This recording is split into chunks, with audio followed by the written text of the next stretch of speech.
Jesus as the bread of heaven, John 6 verses 22 to 59. The story begins the day after Jesus miraculously fed the 5,000 with 5 loaves of bread and 2 fish. The crowd, who had been fed, sought Jesus again. They noticed that he and his disciples were no longer in the area and discovered that Jesus had crossed over to Capernaum. They hurried to find him there. When they found Jesus, they asked him, "Rabbi, when did you come here?" Jesus did not directly answer their question. Instead, he addressed their intentions, saying, "Truly, truly, I say to you, you are seeking me, not because you saw signs, but because you ate your fill of the loaves. Do not labor for the food that perishes, but for the food that endures to eternal life, which the Son of Man will give to you." The crowd, curious about this food that endures, asked Jesus what they must do to perform the works of God. Jesus replied, "This is the work of God, that you believe in him whom he has sent." Still skeptical, the crowd asked for a sign to prove Jesus' authority. They referenced how their ancestors were given manna, bread from heaven, in the wilderness during Moses' time. Jesus responded, "Truly, truly, I say to you, it was not Moses who gave you the bread from heaven, but my Father gives you the true bread from heaven. For the bread of God is he who comes down from heaven and gives life to the world." Hearing this, they asked Jesus for this bread always. Jesus then made a profound declaration, "I am the bread of life.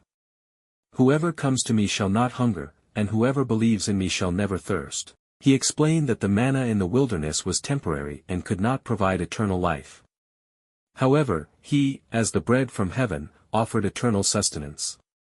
Jesus taught that those who believe in him would be raised up on the last day and have eternal life. The crowd struggled to understand. This teaching troubled many. They murmured among themselves, questioning how Jesus could claim to have come from heaven.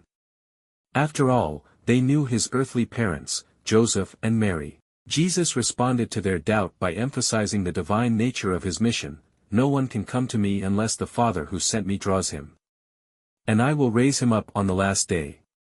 It is written in the prophets, and they will all be taught by God.